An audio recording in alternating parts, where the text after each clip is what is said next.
When I started ultra running back in 2009, I basically dived in feet first, and I didn't really know what I was doing. I completed the Comrades Marathon. When I say completed, I hang on for dear life. And as I've become a little bit more experienced in ultra running, you start to look around and you start to see these top athletes pulling out some performances that you couldn't think were imaginable. As I sat there at the end of the South Canum 42 miler, finishing in 4th place, Alex Wedderty, infamous Team GB athlete who just run a crazy time, stay tuned to the end, find out what time, turned to me and said, "So Lee, why is it you run ultramarathon?" And I didn't really have an answer. Despite all the running I do, all the time I spend on the trails, on roads, I didn't have an answer. And I just said, because when I was in the army, I was pushed into it. Why is it you run ultramarathon? Now, internally, I thought I knew why I run ultramarathon, but I've never really vocalized it to anybody. Never really actually thought deep about why it is we put ourselves through this. So here is a couple of reasons of why I choose to run ultramarathons. Number one, the mental and physical challenge. Ultramarathons push me to my limits. We push! Let's fucking go! Both physically and mentally. There's times in an ultramarathon that you want to quit, and you have to test your resolve, test how strong you are. I love the feeling, beating that inner voice inside my head that says to quit. That gives me immense pride, pleasure, and it's probably one of the biggest reasons I do it. You are capable of way more than you think. Now, we all lead busy lifestyles. Going out running can open a whole new world to you, especially trail running and doing events like the Pegasus Ultra Running. It's a family community. Reese and Keris have made Pegasus, and mark my words, Pegasus are going to be a huge company in the years to come because they care. Everything about the event is just all welcoming. The sense of accomplishment you will get from crossing that finish line of your first ultramarathon and many ultramarathons to come will not be replicated, especially if you had doubts at the start about if you were capable of doing it. To summarise, running ultramarathons has helped me develop discipline, perseverance, mental toughness. That in turn has crossed over to my normal day life. It's helped me become a stronger, better person overall. Now, let's talk about the South Canum. 42 miles from Newport to Brecon along the Monmouth Canal. Let's get into it. I'm sure everybody would say the same when they're doing the training block, that they'd wish it'd gone better, that they didn't put enough mileage in, that they didn't get the intensity that they required from it. And I'm no different. There's no secret. I've got a rare brain condition, and there was days where I just didn't have it, and that's alright. I did keep it as consistent as possible, and although I didn't hit my mileage goals, I still felt relatively strong going into the race. I mean, I did 5 long runs over 20 miles, including 1 marathon around my local town, 28 laps of my stig. So that was fortifying the mind, getting used to the repetitiveness, because the canal is same. There were a few challenges along the way that I faced, like the consistency, like having to mix work with getting up in the mornings and getting my runs done, like my attack. Some days I'd have bad attacks and I could only manage 5, 6, 7 kilometres. As I stated earlier, I came across Pegasus Slam last year when I was looking for events in Wales. I'm so glad I did. Reese and Keris have this all-encompassing attitude of such a family event. The marshals, the checkpoints, the race pre-admin. It's just, if you haven't been in a race environment before, then that's going to set the bar. And if you have been in a race environment before and gone to other events, then you will know how good the Pegasus setup is. There's 6 races. I'm doing them all. It's called the Pegasus Slam. I decided to do the Slam because I didn't really have a focused goal for this year, other than I knew I wanted to keep running to keep my attacks at bay. And the Pegasus Slam offers that perfect variation, different distances, different location, different challenges. So for the weeks leading up to the race, I started going to bed earlier and waking up at 4 o'clock, about 2 weeks before, because I could get into that routine. Because I've had it before. Now I know I'm not the only one. When it comes to race night, you struggle with sleep the night before. You end up having a crap sleep. But by doing this 2 weeks previous, my body was adapted and I had a great sleep. I went to bed about 8 o'clock and I had a good solid 7 hours. First thing I done when I got out of bed was to check out the window. Breakfast, I had porridge, banana. I also had a Precision Hydration 1500 that I put in a bottle and I just sipped on the way to the race. Registration. In the car on the way down, I was hoping that the weather would clear, but it didn't. Registration was at 14 Locks in Newport. The staff there were really friendly. There was coffee and tea on tap, ample toilets. They had toilets inside and portaloos outside. Also, like any other race I've done before, we actually chose our own number and it was personalised. The race brief was swift. Go left out of here down that way. We have had people go right before, so please just go left and down the hill. In terms of what you can expect, there are 4 checkpoints along route. Lots of food, lots of drink. If you have any allergies or requests in terms of whatever you're eating, we have got you covered, so you just ask. The rain was pouring down and we were off. My game plan was simple. I wanted to beat that course record from the year previous, which was 5:57. I'd set my mind on that. I'd set Garmin Pace Pro and all my training had gone towards holding that pace. What happened? We went out a little bit hot. The first couple of kilometres are net downhill. Alex Rarity, Team GB, led out at a blistering pace. Now, understandably, I kept back a little bit, but I was still ticking over a little bit too fast. Although this didn't hinder me in the race later, I don't think, but it was a little bit fast, I think. Yes! So, we're about 4k in. First is there, shot out at like sub 4 minutes per kilometre. Solo my own pace, 4:30, it's flat, but 4k in. Let's go. Funny enough, Alex had taken a slight wrong turn just before this, and had come past me like a speed of 1,000 gazelles. And this was the last time I seen Alex until the end of the race. Right, yo, 5k check-in, 23 minutes, still holding about 4:30, just keeping the control, heart rate's nice and low. Let's go.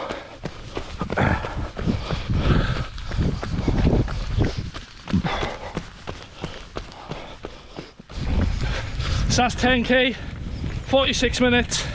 We're kind of a big, say big, feels big.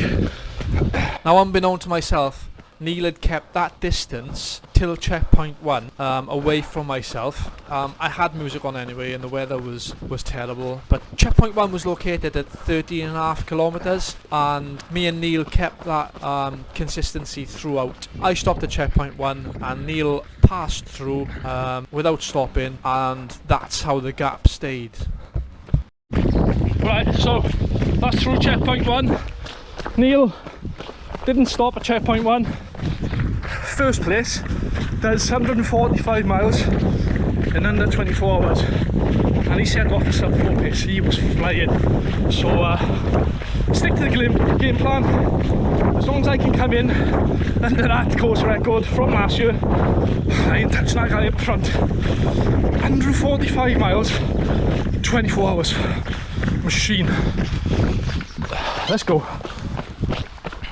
So, as you can see, this early on, checkpoint 1, it was evident that Alex was going a pace that was way too hot for myself. And Neil was looking strong too. So, my thought at this point in the race was, I need not to get carried away, try and chase now. I need to hold my heart rate, which was good, and hopefully I can pull Neil back in a little bit later. I knew Alex had gone. My focus now changed, keeping that consistency, not doing anything silly or overstriding that's going to cause any cramp issues, and then maybe we can pull him in later in the race. GoPro's playing up, just got past 10 miles, 1 hour 14. Upill's down most of the way now, nice flat. I've got to get control of this pace now. Last kilometre 4:48, so we're good. By passing through 10 miles, I knew I had to get a grip of my pace. So my thoughts here was I had been a little hot, averaging around 4:35. I needed to pull it back closer towards that 4:55, 5 minutes per kilometre. And at this point, 10 miles, at this point I had started to pull it back down, get into that forever pace. That's half marathon, 1:37.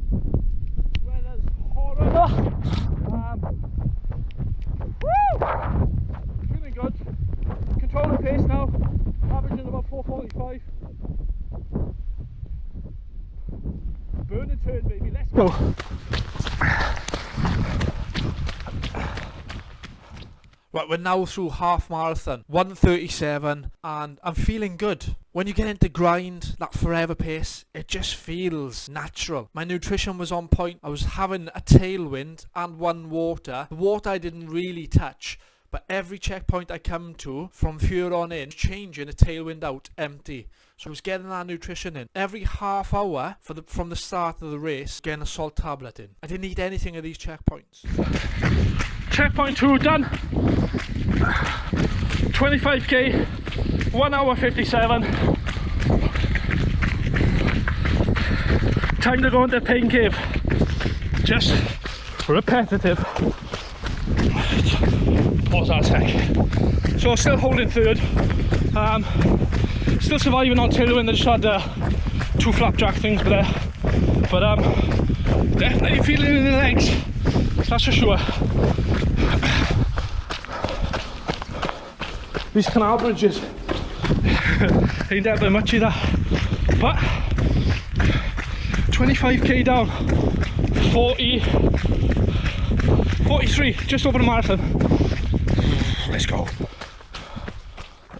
So I was approaching checkpoint 2 that I seen a group of people, and Neil I saw then coming back up like a ramp.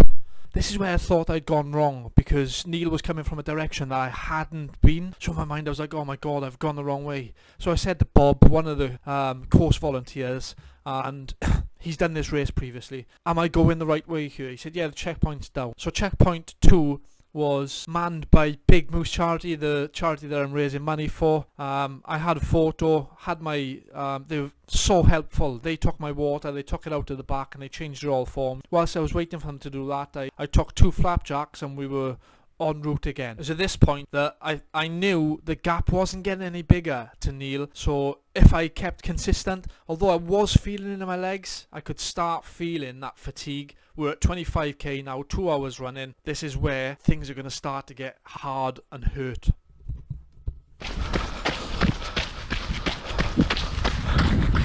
$30k check-in, 2 hours, 22 minutes, screaming for the hill. Please give me a hill. My legs! Woo!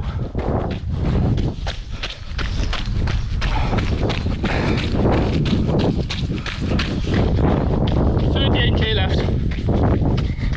Less than a marathon. So the beauty of a normal ultramarathon on the trail is the ability to walk uphill, run flats, run a different pace downhill. With this ultramarathon, there was none of that. The repetitive strain, consistently running 4:45 per kilometre, was definitely starting to take its toll on my legs. And as Reece said, I think he planted a seed in my head at the start, I will be begging for a hill. And by 30k, I certainly was. Approaching checkpoint 3 at about 24.5 miles. My wife and Casey, my daughter, have my routine like a Formula 1 team. I was in, flat cork was open, ready to go. Casey then filled one of my bottles with precision hydration, switched over, asked if I needed a change of shoes, and I was gone. Didn't stop at the checkpoint and continued through. Lap 35, 2:47. Having to fucking just completely switch off now. Some parts, the mud's not even runnable, and I'm in my Vaporfly next percent too. So switch off in the herd. Well, managing it, but I know the bite is there. So clock off, see you 40 hit, see you the marathon. Now, everybody knows when you're running races that past 20 miles, doesn't matter how far you're running, past 20 miles, you're in a general state of fatigue. Now, I don't know if it's just me, but when I'm running, I know if I can keep that consistency, that cadence, that turnover, then my legs are alright. The moment I alter my cadence or alter my foot placement, start getting little niggles in my leg that I don't want at that stage in the race. And it was at this point that the mud at 20 miles, so frustrating. I was like roadrunner. So I was talking to one of the boys at the end, Butler, and I was telling him at some points my legs were just spinning because I was in the Nike Vaporfly 2. It was hard work. Now, I lost my footage for the marathon because I filmed it on my phone. We went through a marathon at 3:24, and again, consistent, holding a good pace, fighting off that hurt, fighting off that bite that's burning and turning, keeping on top of the salt tab. And fortunately, my earphones were still going. So, just about 53k in, about 10 miles left. Pace is slowed, 5:10 per kilometre, 5:15. Legs are fried, but we're just gonna keep going. Rain stopped, at least. I'm having loads of pisses. In an ultramarathon, it's evident that you're gonna slow down towards the end, especially big mileage like this 43 miler. This was the point that I was slowing down. Between 50k and up to here, I was averaging about 5:10 per kilometre, and the mud was really frustrating me. It meant that I was slowing down a lot more than what I wanted to. We push! Let's fucking go! So it was a little frustrating. And I think you can tell that in my demeanour at this point in the race. Yo! 55k! I had a dip then. For 5k I was fucking dangling. But, come on! Pull it back. Last kilometre, just done 452. 13k left. We're fucking grinding. Come on!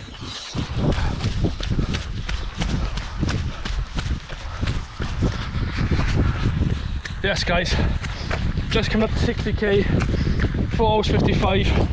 These mud parts are slowing me right down. But just over 5 miles left. 45 minutes running, 4 hours 57, let's see now, 45, 5:43. Well, we'll see how we're doing. But these slowing me right down.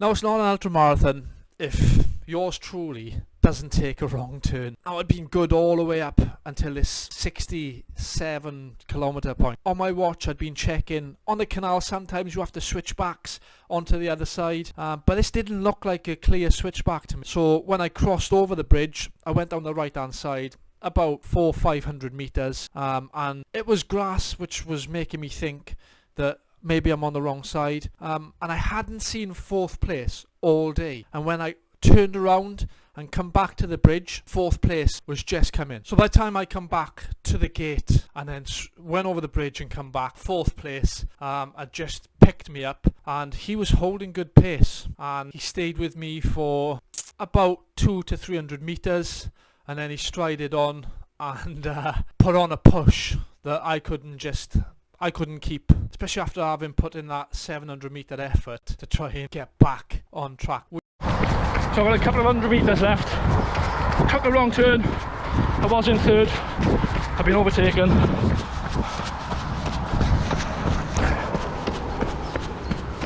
I like that. We ended up crossing the line in 4th position. Now, Sub Jones makes these, so if you want to follow him, Sub Jones on Insta, 4th place to go with my 1st place for Vogam.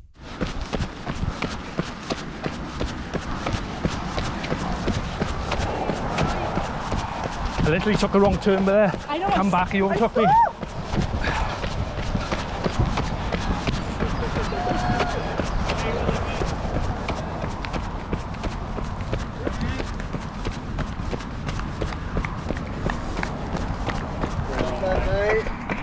Wrong turn at me.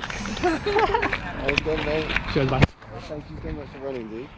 Having set out with the goal of beating 5:57, I finished the South Canum 42 miler in 5 hours 44 minutes. So that worked out at an average of 4:59 per kilometre. Exactly where I said it would be, under 8-minute mile. Yes, I didn't get the win, but I got 4th place, and I think the race went as well as it could have. I did have a dip in around about 50k, but that's going to happen in ultramarathon. What can I take from this? Moving on to the next one.